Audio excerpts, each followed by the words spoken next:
Como é bom a gente ter certeza de que nós temos Jesus, que nós encontramos esse Deus maravilhoso.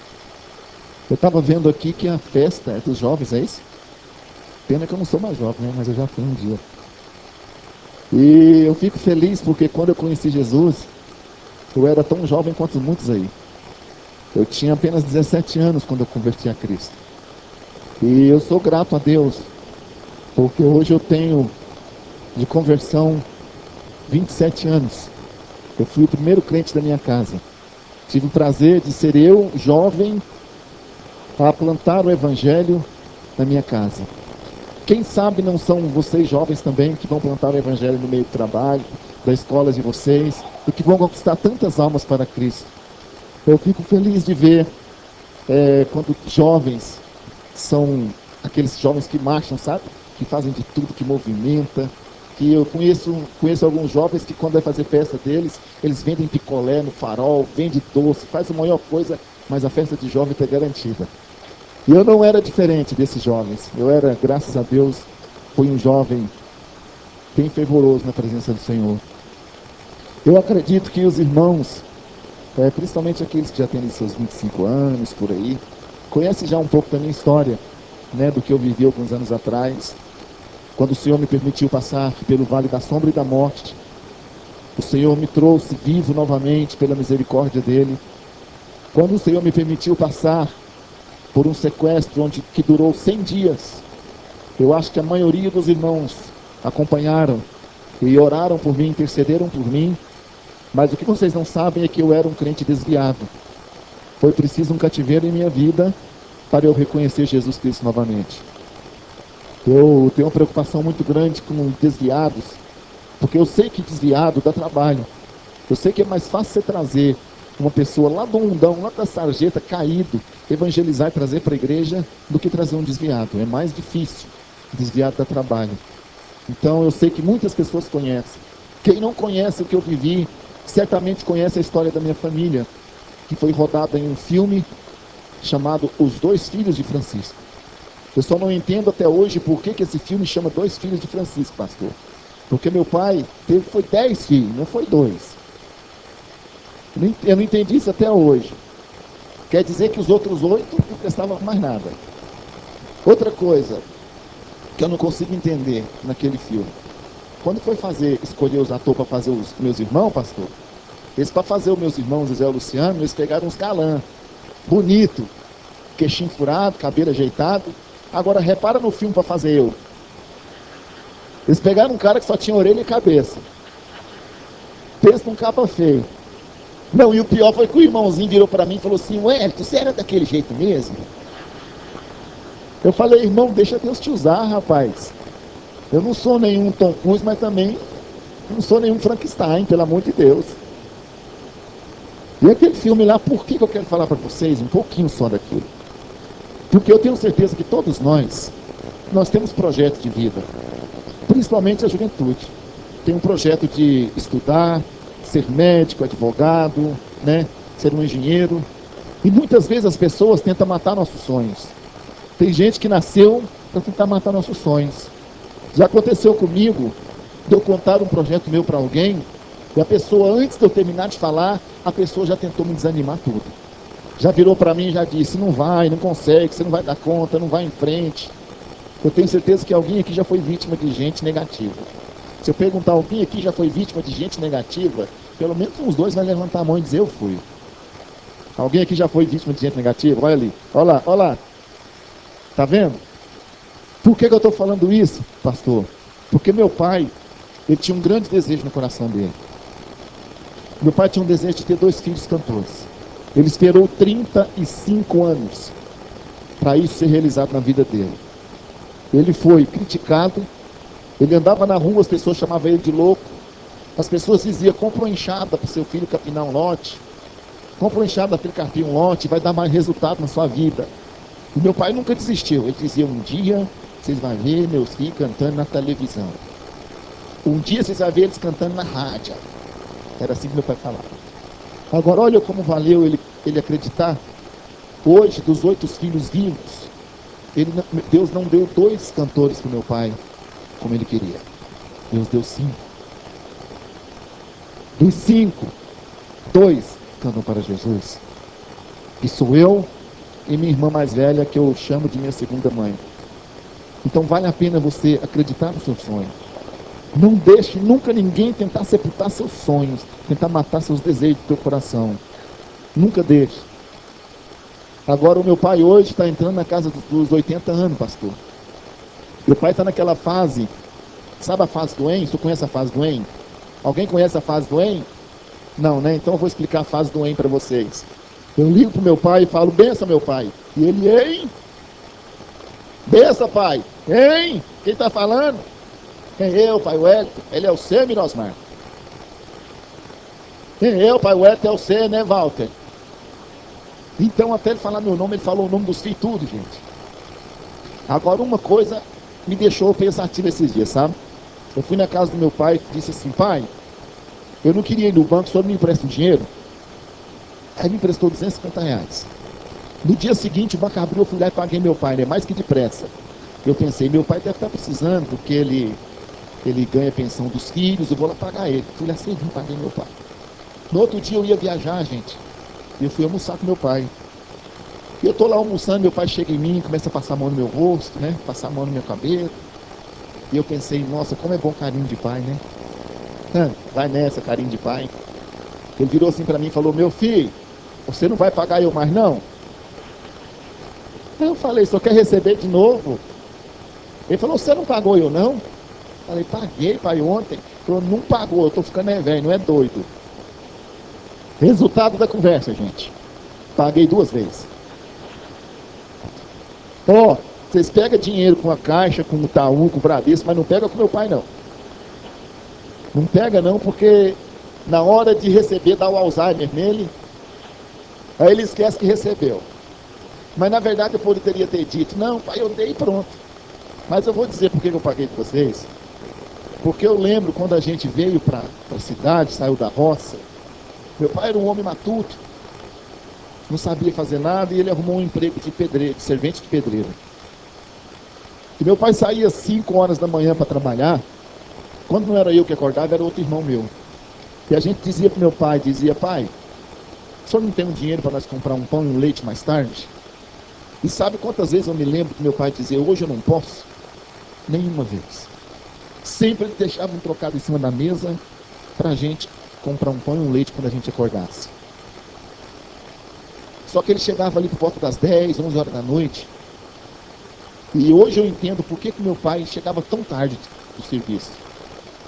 Porque aquele dinheiro que ele tirava do bolso e deixava para nós, era o único dinheiro que ele tinha para pagar a passagem de ônibus. E ele deixava para nós, mas nunca dizia não para os filhos. Então por isso hoje, eu tenho uma admiração tão grande pelo meu pai, tão grande pela minha mãe, que é uma mulher de Deus, uma mulher que o que ela falar para você, você escreve, uma mulher que não nega o evangelho em lugar nenhum que ela vai, em lugar nenhum que ela vai, ela nega o evangelho. Esses dias ela estava num programa de TV dominical, que eu não vou dizer o nome do programa e nem do apresentador, até porque eu já estive lá 2 vezes, eu quero voltar lá de novo, para falar de Jesus. Eu vou contar o que aconteceu. Minha mãe estava no programa, e o apresentador virou para ela e disse, você sabe cantar, dona Helena? Ela disse, sei, sim, senhor. Aí ele disse, então canta uma moda aí para nós. Ele achou que ela ia cantar uma modona, né? Minha mãe arrancou a harpa cristã assim, cantou um hino todinho da harpa. Aí ele olhou para ela assim e disse, quem sabe faz ao vivo, ô louco meu, ela canta mesmo. Eita. Falei quem era, né? Ô boquinha minha essa minha, viu? Então aquela mulher ali, eu vou te contar para vocês, eu tenho uma admiração muito grande por aqueles 2 velhinhos meus. A minha mãe era o alicerce da nossa casa, toda a vida. Toda a vida minha mãe nunca deixou meu pai sozinho. Aquela passagem que diz que a mulher sábia edifica a tua casa, minha mãe tomou para ela. E hoje, 52 anos de casados.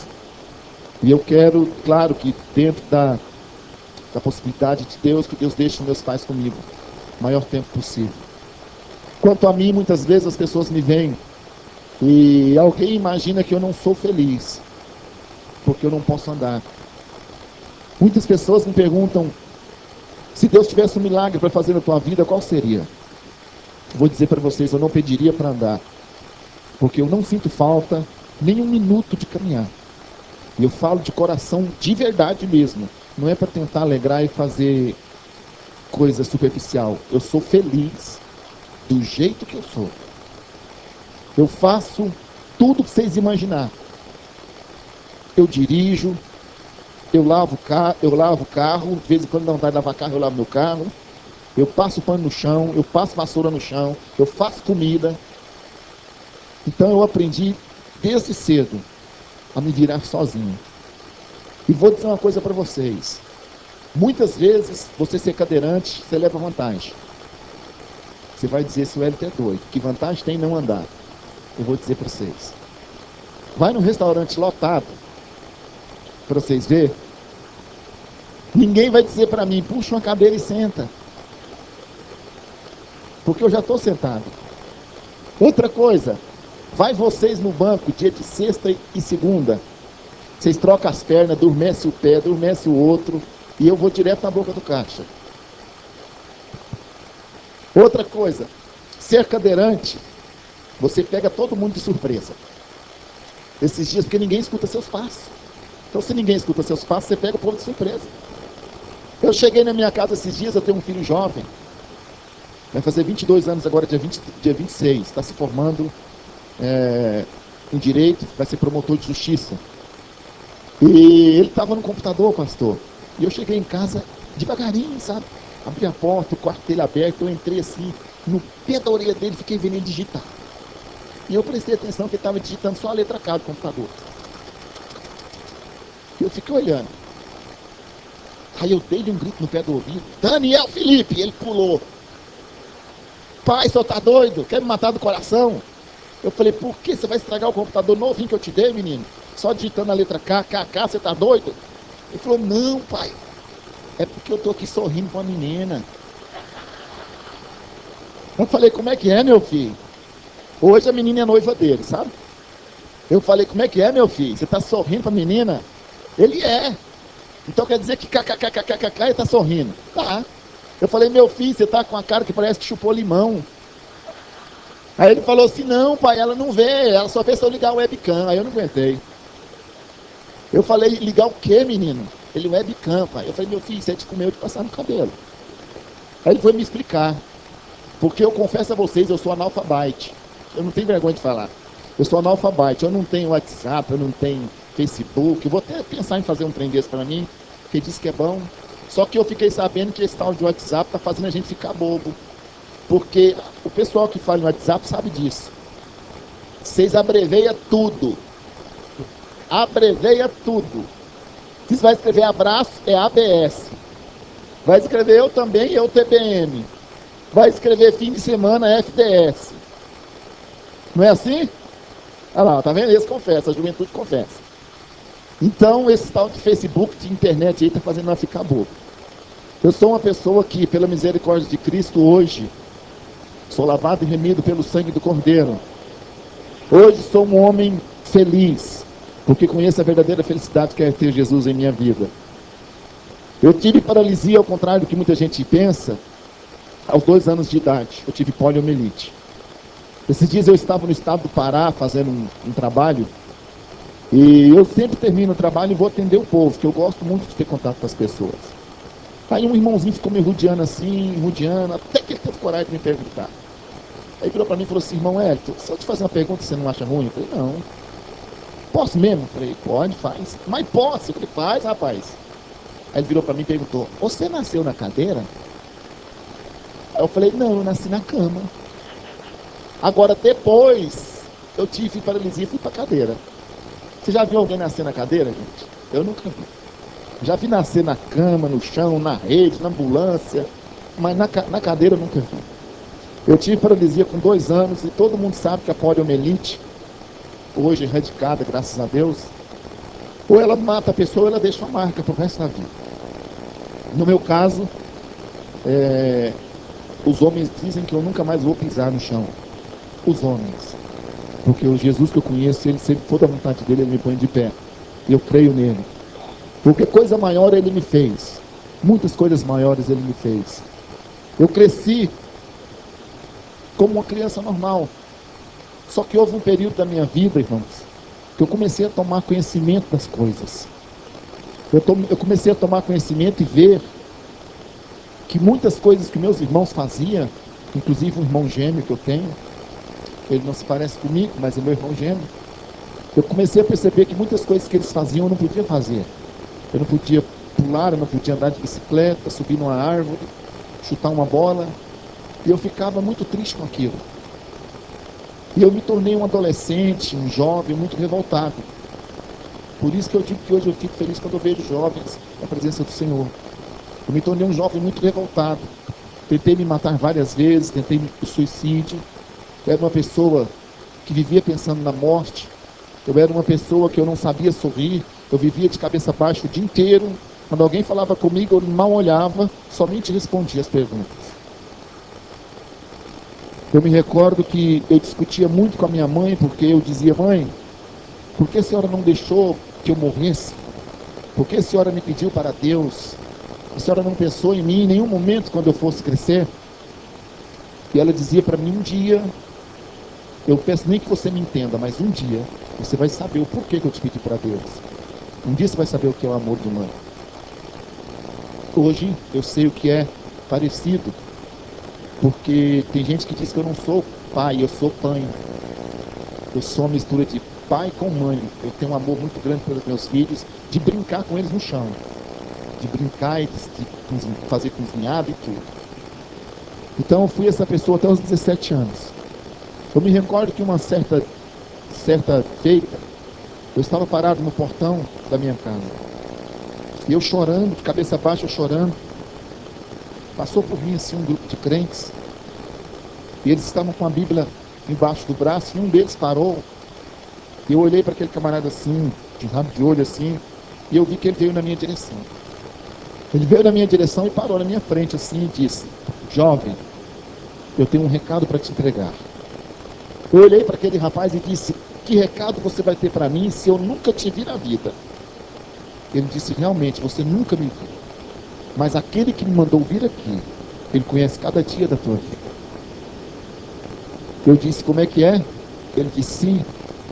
E eu digo mais para você: não é para você contar os dias, nem os meses. É hoje. O Deus que eu sirvo hoje, ele vai mudar a tua história. Ele vai sarar o teu pranto. A partir de hoje, enquanto você viver na terra, você não será mais a mesma pessoa. Eu olhei para aquele homem revoltado, porque confesso para os irmãos, eu não acreditava em nada disso. Eu disse: olha, vai embora, porque eu não acredito no teu Deus. Por que o teu Deus só está me vendo agora? Por que ele não me viu quando eu tinha 2 anos? Por que ele não me viu antes? E aquele jovem não desistiu de mim. Quem me ganhou para Jesus foi um jovem. Aquele jovem não desistiu de mim. Ele disse: eu vou embora, mas se você aceitar um desafio meu, se não, eu vou ficar aqui na tua frente falando de Jesus até amanhã. Eu disse: qual é o desafio? Vamos na igreja comigo? Vamos, e lá você vai ver o que meu Deus vai fazer. Eu disse: tá bom, eu vou, mas se você também aceitar o meu, se nada acontecer na minha vida, eu vou dizer para aquela igreja inteira sua que esse negócio de Jesus é fantasia. Ele olhou para mim e disse: está feito. Eu confio no Deus que eu sirvo. E eu fui para a igreja com aquele irmão. Acredito que por ir mesmo, eu não acreditava em nada. Eu me posicionei lá nos últimos bancos da igreja, fiquei lá nos últimos bancos, de cabeça baixa, como sempre, esperando o tempo passar. De repente, o pastor que estava ali em cima daquele púlpito levantou de uma vez e disse: igreja, Deus me mandou falar com um jovem que entrou aqui nesta igreja hoje pela primeira vez. Até aí tudo bem. Ele apontou o dedo lá para o fundo e disse: você de camisa azul. E eu procurei para os lados. Ele disse: não procura, é contigo que meu Deus fala. Vem aqui à frente. Aí eu fui até a frente e pensei comigo: sei, foi aquele irmão que foi falar coisa. Não pode, como esse pastor vai saber de coisa minha? Eu vou lá. Fui e fiquei na frente do pastor. Ele apontou o dedo para mim e disse as seguintes palavras: jovem, ainda hoje, você parado na frente do espelho, no teu quarto, você disse para você mesmo que você não é ninguém. Mas o Deus ao qual eu sirvo, Ele te chama de menina dos olhos dele. Hoje, de frente a um espelho, dentro do teu quarto, você disse que você é um derrotado. Mas o Deus que eu sirvo, Ele te chama de campeão, de vencedor. O inimigo da tua alma diz para você que você deve morrer, que você não vale nada, que você é uma cruz, que a sua família tem um fardo pesado.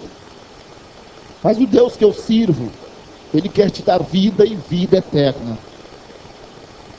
E naquela hora eu comecei a chorar e a gritar dentro daquela igreja. Eu comecei a gritar verdadeiramente: o Deus desses crentes fala com eles. Porque aquilo que eu tinha vivido, igreja, somente eu sabia. Eu não tinha contado para ninguém, nem para minha mãe, nem para aquele irmão, nem para meu pai, para ninguém. Só eu tinha vivido aquilo menos de 2 horas antes de ir para aquela igreja.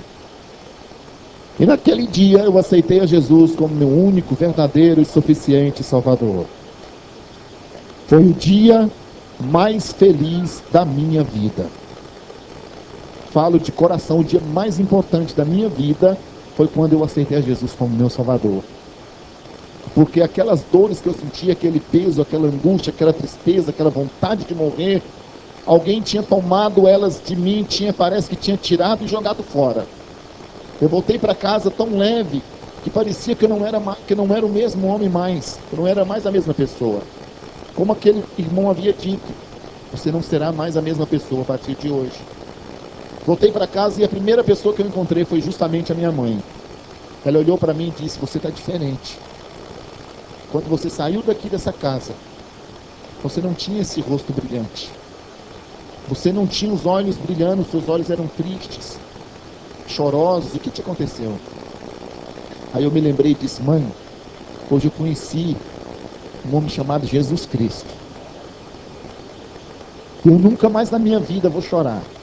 Se não for de alegria, eu não choro mais nunca. Eu sempre fui um jovem, que eu sempre tinha meu lugar reservado dentro da igreja. Era uma igreja pequena, simples, de banco, mas o pastor já sabia que eu estava ali. Ele deixava sempre o banco puxado um pouquinho para trás, para frente, assim, para lateral, porque ele sabia que eu gostava de ficar na frente. Estava eu todos os dias ali. Não perdia uma escola dominical, não perdia um culto dos jovens, não perdia um culto de doutrina, não a Santa Ceia, sempre estava ali. O irmão Hélio Camargo estava ali. Mas deixa eu dizer uma coisa para vocês, uma coisa importante. Nós que somos servos do Senhor, temos que vigiar sempre os nossos ouvidos, os nossos olhos, os nossos pés, nossas mãos. Mas tem um pedacinho do nosso corpo que, se a gente não guardar, ela é capaz de destruir as coisas, que é a nossa língua. Através da língua, você pode abençoar uma pessoa, mas também você pode amaldiçoar a vida de uma pessoa. E o que Jesus nos ensinou? Ele nos ensinou que tudo que contamina um homem é aquilo que lhe sai da boca. Palavras. Às vezes, pessoas te falam palavras que te doem mais do que um tapa. Eu já vi muita gente dizer assim: isso me doeu mais do que você tivesse me dado um tapa no rosto. De tanto que uma palavra fere. Por que você está dizendo isso, irmão Hélio? Porque foi por uma palavra, pastor. Eu não vigiei, que eu desviei dos caminhos do Evangelho. Por causa da língua. Aconteceu esses dias uma coisa tão engraçada na nossa igreja. Era um culto de Santa Ceia. Eu estava escutando um monte de irmã conversar, sabe? Aí eu vi na hora que uma levantou e falou assim: irmã, você prestou atenção no culto hoje? Olha como é que é a língua. Ela disse: a palavra, né, irmã? Foi linda a palavra. Ela disse: não, o sapato da filha da irmã Lourdes, você viu? Aí a outra disse: eu vi, mulher. Para que um salto daquele tamanho, né? E pior que ela não ficava quieta, ela ficava andando e fazendo toque, toque, toque, toque no chão. Aí a outra virou e disse: o sapato não é nada. Pior é o vestido que ela estava usando. Olha, Deus é justo, mas o vestido dela, misericórdia, era justíssimo. Aí eu não aguentei não. Eu disse: irmã, vocês tomou Santa Ceia. participou do corpo do sangue de Cristo, está falando mal dos outros. Vai embora para casa fazer janta para seus maridos, né? Elas pegaram um trieirinho assim e foram embora sem graça. E eu, por uma brincadeira que eu falei, olha só o que aconteceu. Eu cheguei na porta da igreja, o irmão que me ganhou para Cristo, sempre passava lá em casa para me levar para a igreja. Ele pegou e disse assim: eu vou subir você, posso, Edson? Eu brinquei com ele, eu disse: não, antes só que mal acompanhado. Aí o que ele virou para mim e disse: então sobe sozinho a escada. Sobe sozinho. Aí eu não entendi a brincadeira dele. Eu me senti humilhado. Eu peguei a minha cadeira e larguei na descida da igreja. Da onde eu morava, da onde eu congregava até a minha casa, era uma descida, direto. Nunca, nem o Rubinho Barrichello correu tanto quanto eu naquele dia. Eu larguei minha cadeira e corri embora para casa. Passou o domingo, eu não fui para o culto. Passou o sábado, culto de jovens, eu não fui. Passou Santa Ceia, eu não fui. Quando eu vi por mim, eu estava desviado. Completamente desviado. E voltei para o mundo. Lá no mundo, meus irmãos começaram a fazer sucesso. E logo eu comecei a me envolver com música. Eles gravaram 8 músicas minhas. E naquela época não era como hoje, que você festeja visualização no YouTube. Naquela época se vendia CDs de verdade. Era 150 mil cópias por mês, 1.500.000 cópias por ano. Então eu ganhava muito dinheiro com aquilo. Agora, se vocês perguntar para mim o que você tem daquilo, Wellington, eu vou dizer para vocês: eu não tenho um grão de arroz. Por quê? Porque eu destruía tudo no mundão.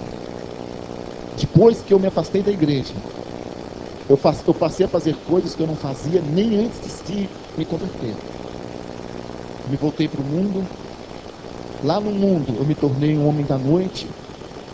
Eu me tornei um homem de boates. Queria me encontrar só nas boates, nas noites, nas bebedeiras que estavam Wellington. Mas sabe, igreja, a palavra de Deus diz assim: que conhecereis a verdade te libertará. Eu não conheço um crente que sai da igreja e vai para outra igreja. Vai para outra igreja, eu não conheço. Sempre ele diz: eu sou crente desviado. Por quê? Porque ele conhece a verdade. E essa é a verdade é Jesus. E eu sabia daquilo. Eu sentia no meu coração um desejo que ardia de voltar para a igreja, mas eu não tinha forças. Eu sentia vontade de voltar para a casa do Senhor, mas porém, a palavra diz assim, que o que alimenta a nossa fé é ouvir a palavra. Eu não queria mais ouvir. Em 96, pela misericórdia do Senhor, minha mãe se converte. E a minha mãe vinha falar para mim do Evangelho. Nessa época, a gente já vivia uma vida de conforto. Eu olhava para aquela casa onde eu morava, uma casa grande, num dos bairros mais caros, mais chiques de Goiânia. E eu olhava para aquilo tudo e pensava: por que eu não estou feliz aqui dentro dessa casa? Eu andava num carrinho de rolemã no chão. Eu ia para a escola no carrinho de pedreiro, de fazer cimento. E na minha casa, naquela época, já tinha 2, 3 carros na garagem. E eu pensava: eu era mais feliz naquela época. Por quê? Foi nessa hora que o Senhor disse comigo e disse: você não é feliz, porque a verdadeira felicidade, que é ter meu filho contigo, você não tem mais. Naquela hora, chorando, de molhar o travesseiro, eu disse: Senhor, se o Senhor me ouve, então eu te dou liberdade para entrar na minha casa. Mas me traz de volta para a igreja, porque eu não tenho mais forças. Mal sabia eu que a minha mãe estava na igreja nessa hora, orando por mim, quando o nosso pastor, na mesma hora em que eu pedia a Deus, o nosso pastor lhe entregou a seguinte revelação: irmã Helena, o Senhor me mostra um laço de sequestro e morte na vida de um dos teus filhos. Minha mãe pega o telefone apressada, preocupada, e liga para todos os filhos dela. Tinha um filho dela, que morava mais ou menos 3 quilômetros da casa dela. E foi o único que não foi entregue essa revelação. Sabe quem era esse filho, igreja? Eu. Por que, irmão Wellington? Por que se era contigo? Por que Deus não deixou você saber? Por que Deus não permitiu você saber? Eu vou dizer o porquê. Porque certamente eu não entenderia a vontade de Deus na minha vida. Muitas vezes nós achamos que por sermos crentes, nós estamos imunes às dificuldades da vida. Muitas vezes nós achamos que por sermos crentes, nós não passamos luta. Então, para quem pensa assim, Toma muito cuidado quando você ora a oração que o Senhor nos ensinou, que é o Pai Nosso. Quando ela diz assim, seja feita a tua vontade, você está anulando tudo que você quer e entregando todo o teu coração, toda a tua vontade nas mãos de Deus. Aí eu viro e digo para você, a vontade de Deus às vezes nos dói. A vontade de Deus às vezes nos fere, nos faz sentir dor, nos faz chorar. De onde você tirou isso? Eu vou dar só um exemplo muito conhecido. Vou dar só um. Na Bíblia tem vários. Tem o caso de Sadraque, Mesaque e Abednego, tem o caso de Daniel na cova dos leões, que por estar na vontade de Deus não aceitou um decreto do rei Dário, ele foi parar na cova dos leões. Tem muitos, mas eu vou te dizer o mais conhecido de todos. O inimigo muito sagaz chegou à presença do Senhor e o Senhor disse, de onde tu vieste, Satanás? Ele disse, de passear sobre a terra, caminhar sobre ela. E o Senhor logo indagou, tem visto meu filho Jó, eu tenho agradado tanto na vida do meu filho, do meu servo. O diabo que não perde tempo e disse, te servir igual Jó serve? Mamão com açúcar. Qualquer um te serve assim. 120 mil cavalos importados de Israel, milhares de servos, servas, ouro, prata, tem tudo. Aí o que foi que o Senhor falou? Eu permito que tu toque em tudo dele, só não na vida dele. Era a vontade de quem na vida de Jó? Eu não entendi. A vontade de quem? Quer outra prova que Deus às vezes nos deixa passar prova? 2 dias depois, ao invés de eu ser levado para a minha igreja, eu fui tirado da minha casa por 4 homens armados. De fuzil, metralhadora, escopeta, granada, .40. Eu até brinco e digo, não precisava daquilo tudo. Bastava um estilingue, eu não podia andar, gente. Era só um estilingue. Para! E eu parava. Precisava daquilo tudo. Aquilo era para fazer uma guerra. Eu fui tirado da minha casa, levado para dentro de um cativeiro, onde eu fiquei 100 dias. Dos 100 dias, 1 semana era de silêncio. E eu sem entender nada, porque eu fui presidente da Comissão de Segurança Pública na Câmara dos Deputados. Como deputado eu presidi essa comissão. E eu sei que nesses casos de crime, a primeira coisa que o sequestrador faz é não querer ficar com a vítima muito tempo. É fazer contato imediato. E no meu caso era o contrário. Era silêncio. Só que eles achavam que eles é que comandavam, mas quem comandava era o meu Deus. 1 semana de silêncio. Eu levantei a minha mão naquele cativeiro escuro, sem enxergar um palmo à frente do meu nariz. Levantei minha mão e disse, Senhor, eis-me aqui na tua presença. Quisera eu que eu tivesse em uma igreja, que tivesse um homem justo, um servo do Senhor aqui. Mas não tem. Eu estou sozinho contigo. Mas nesse momento, neste lugar, eu quero me reconciliar contigo. Quando eu baixei a mão, igreja, dentro daquele cativeiro que eu baixei a mão, um daqueles homens entrou e começou a negociar. 5 milhões de dólares. Dinheiro de época, 23 milhões de reais. Se alguém falar que eu não valo nada, vocês falam que é mentira. 23 milhões de reais. Mas sabe o que meu Deus dizia? Meu Deus dizia, filho, nem toda a fortuna da terra paga uma partícula da gota do sangue que meu filho derramou por ti. Nem todo o ouro, nem todos os bilhões paga o preço que eu paguei por vocês. Não temas no teu coração, porque eu sou o Senhor teu Deus. Eu não te deixo só nenhum dia neste lugar. Eu já encaminhei os meus anjos para te guardarem neste lugar. Isso que você está passando não é para a derrota, e sim para a vitória.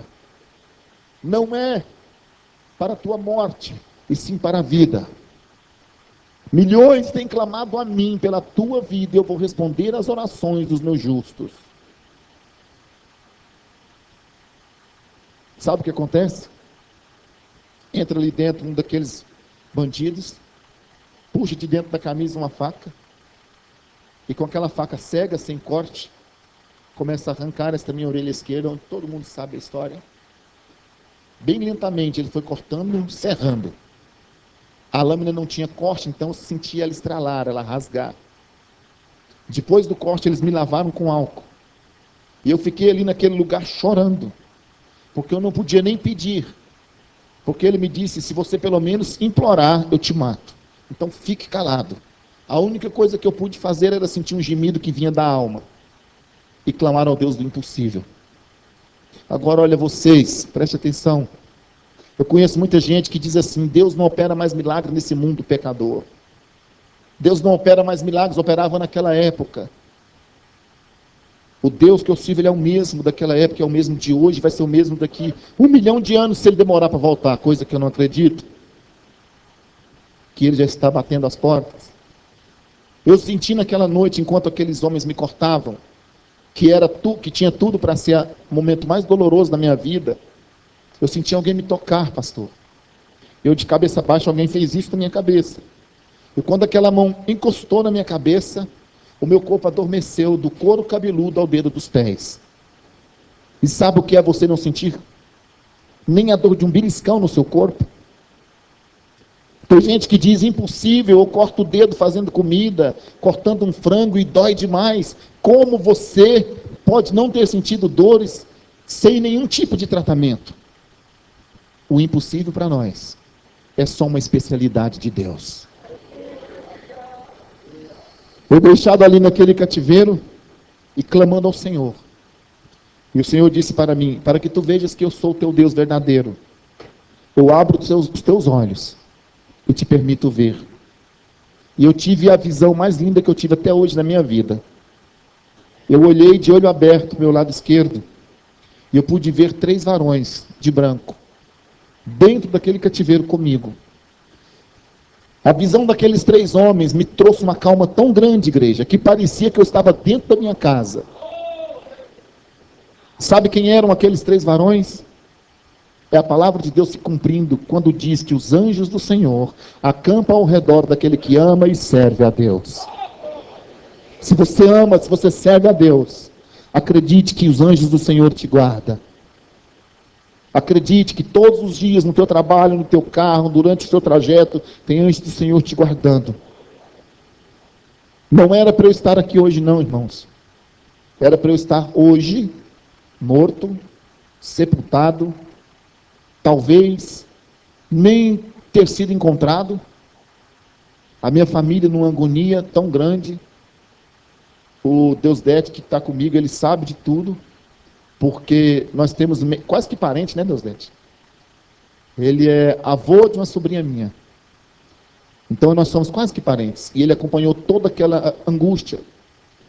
E um sequestro é um crime tão dolorido, que a minha mãe, durante todo o período de sequestro, ela dormia no chão. Ela dizia, não é justo eu dormir numa cama, enquanto eu não sei onde está meu filho nessa hora. Agora olha o que Deus faz. Aquela hora que era a hora da minha morte, um daqueles homens entra naquele cativeiro, olha bem para mim, se ajoelha e me segura pelo pescoço. E começa a apertar, que em segundos a minha vista começou a escurecer. E eu pensei, agora acabou. Eu vou morrer. Quando eu pensei, agora eu vou morrer, o Deus do impossível agiu. Chegou atrás daquele homem que me enforcava, sempre de máscaras, o chefe da quadrilha. Puxou aquele homem pela gola da camisa e disse, nesse daí, você não vai mexer mais. E eu sem entender mais nada, porque confesso para a igreja, eu já esperava a morte. Ele pegou e disse, nesse daí, nós não tocaremos na vida dele. E você não percebeu ainda o porquê. Você não percebeu que está tudo dando errado para nós. Você não percebeu até agora que nós já pegamos pessoas com muito mais prestígio, muito mais dinheiro, muito mais poder de influência, filhos de empresários, políticos, e nem a polícia descobriu. Agora, no caso desse menino, a gente pensa em fazer uma coisa com ele, e quando a gente acha que vai fazer, já deu errado. Você sabe por que está tudo dando errado? Porque esse menino que está aí no chão, ele é um daqueles que tem a marca da promessa. Ou esse menino que está sentado no chão, ele serve a um Deus vivo e verdadeiro. Nós temos armamento aqui dentro para dar tiro na polícia, nos nossos adversários. Mas acaso você pode dar tiro no Deus que esse menino serve? Você pode dar tiro no Deus que esse rapaz serve? Você não pode, e nem eu posso. Já fizemos tudo o que nós tínhamos para fazer com ele. Agora, se nós tocarmos na vida dele, certamente, seguramente, vamos nos arrepender. Agora, sabe quem disse isso? Quem disse isso foi um homem, acostumado a tirar vidas humanas, acostumado a responder crimes. E sabe o que isso me fez lembrar? Me fez lembrar uma vez que eu estava na minha casa, eu morava só, e uma mulher bateu na minha porta, uma senhora bateu na minha porta. Eu abri o portão, e essa mulher disse: jovem, seu pai está em casa? E eu disse: não. A senhora conhece meu pai de onde? Ela disse: não, não é que eu conheço seu pai. É que Deus me mandou bater nesse portão e dizer para o dono dessa casa que Deus vai levar ele a muitos lugares, a lugares onde ele nunca imaginou ir. Deus vai levar ele. Eu falei: então sou eu sou o dono da casa. É você? Eu disse: é. Então segure, porque Deus vai te levar por todo este Brasil. Deus vai colocar multidões na tua frente. Deus vai fazer você um grande homem de Deus. Deus vai fazer de você um grande ganhador de almas. Deus vai te levar para fora deste país. Aí eu olhei para aquela mulher e disse: senhora, o mais perto que eu já cheguei de um avião na minha vida foi ele lá no céu voando e eu aqui na terra. E ela virou e disse: quando meu Deus manda, até o diabo obedece. Vendo aquele homem falar essas palavras, eu me lembrei do que aquela mulher disse, que naquela hora o meu Deus ordenou. Sabe o que aquele homem dizia, igreja? Ele dizia: eu não sei porquê, mas todas as vezes que eu pegava na arma para vir aqui, para acabar com a vida dele, eu sentia uma inquietação, o meu coração palpitava, alguma coisa tremia dentro de mim, eu não conseguia fazer. Então não é para a gente fazer, deixa ele quieto. Me deixaram dentro de um buraco, vocês vão ver agora nos telões. Me deixaram dentro de um buraco 3 dias sem comer. E todo mundo sabe que o máximo que um corpo humano aguenta é justamente 3 dias. Depois disso começa a entrar em colapso. Eu fui deixado dentro de um buraco, olha a minha condição. Sem comer, sem tomar água, derramando sangue, dopado, totalmente dopado. Porque para ser solto, a condição deles foi que eu tomasse uma droga que eles me deram, que eu não sei o que é até hoje. Eu sei que eu fiquei tonto e eu não conseguia erguer a cabeça. Eu olhei para o céu naquela noite, eu nunca vou esquecer daquele dia. Era dia 20 de março. Por que eu não esqueço? Porque era dia do meu aniversário. Eu olhei para o céu naquela noite, de 20 de março, estava pronto a chuva. E eu olhei assim, o céu estava preto, tempestuoso, e eu pensei: se essa água toda cair em cima de mim, esse buraco vai se encher de água, e eu vou morrer. Se eu não morrer afogado, eu vou ter uma hipotermia na madrugada. E eu clamei ao Deus do impossível e disse: Senhor, eu sei que o Senhor é que controla as ondas do mar. Eu sei que é Tu que controla os ventos. Eu sei que o Senhor é que controla as direções dos pássaros. Eu sei também que nenhuma folha de uma árvore cai sem que o Senhor saiba. Então não deixa chover neste lugar. Eu não cheguei aqui para morrer assim. E eu desmaiei naquele buraco, igreja. Desmaiei. Tem cenas reais, vocês vão ver daqui a pouco. Eu desmaiei naquele buraco. No dia seguinte, 8h30, 9 horas da noite, 9 horas da manhã, eu despertei ainda fraco, já fazia o 4º dia sem comer. Eu despertei ainda fraco, tonto, mas o efeito da droga que eles me deram já tinha passado. E eu conseguia segurar umas galhas, umas raízes assim, puxei meu corpo e consegui me arrastar do buraco onde eu estava até a beira da estrada, onde eu encontrei um motoqueiro que me deu socorro. Até nisso Deus agiu, porque eu não tenho equilíbrio para andar de moto. Foi Deus que me segurou ali naquela moto. Agora olha bem, enquanto eu saía daquele buraco, eu chorava de tanta alegria. Eu chorava e eu dava glória a Deus, eu cantava, eu falava em mistério, tudo ao mesmo tempo.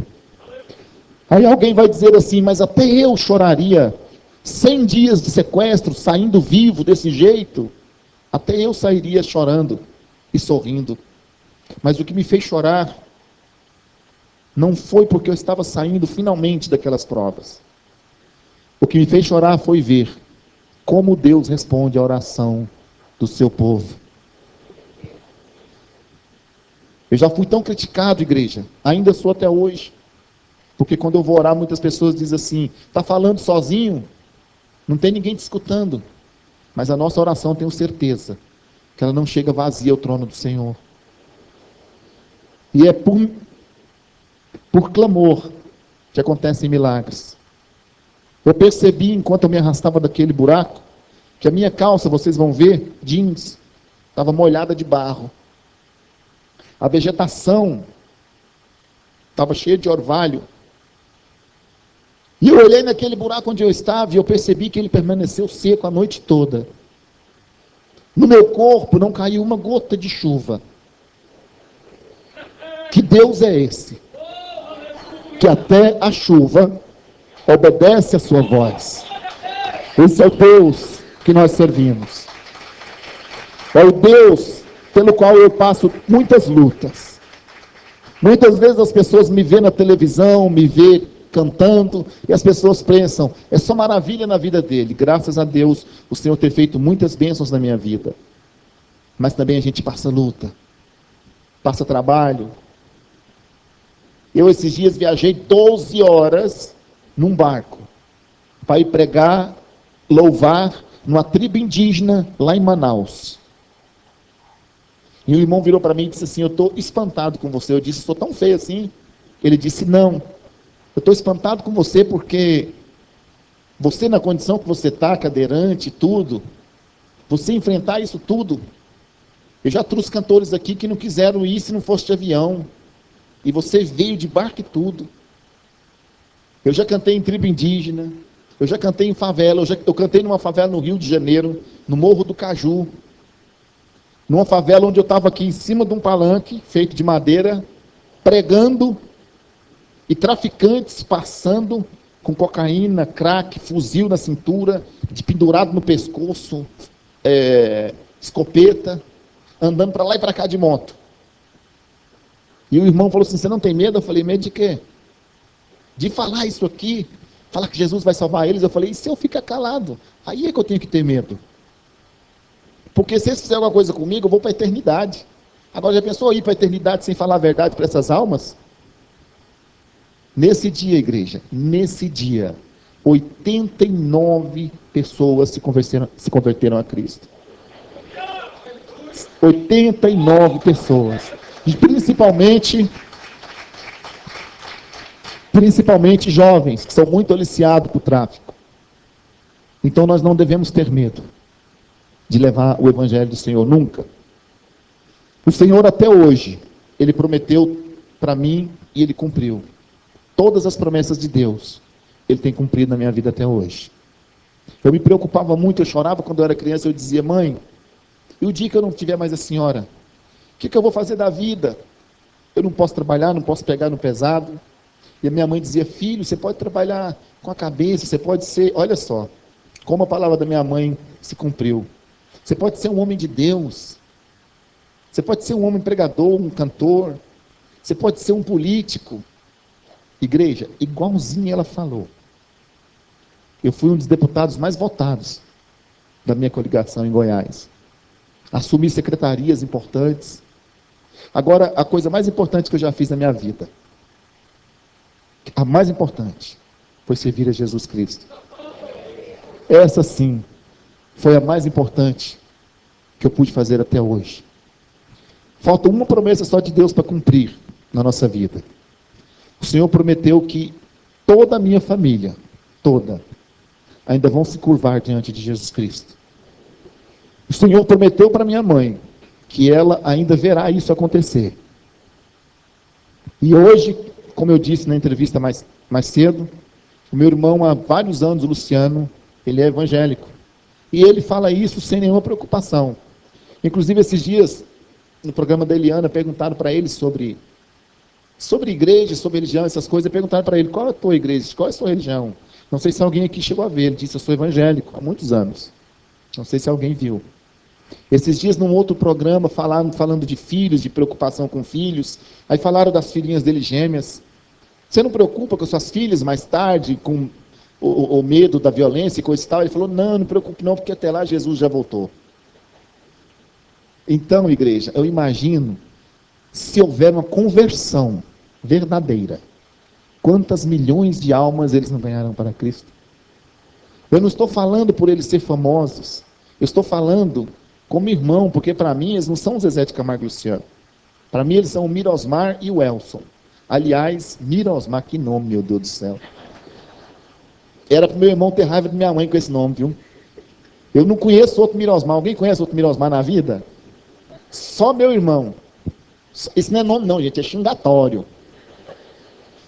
O mais ou menos lá em casa é eu, que é o Wellington. O resto é o Erle, Maria Lucier, o Luciano, que é o Elson. Mas uma que saiu mais ou menos assim fui eu. Eu imagino o dia que eles se converterem. Hoje eles têm milhões e milhões de seguidores em Instagram, Facebook, não sei mais o quê. Eu fico imaginando eles convertidos e cantando para Jesus.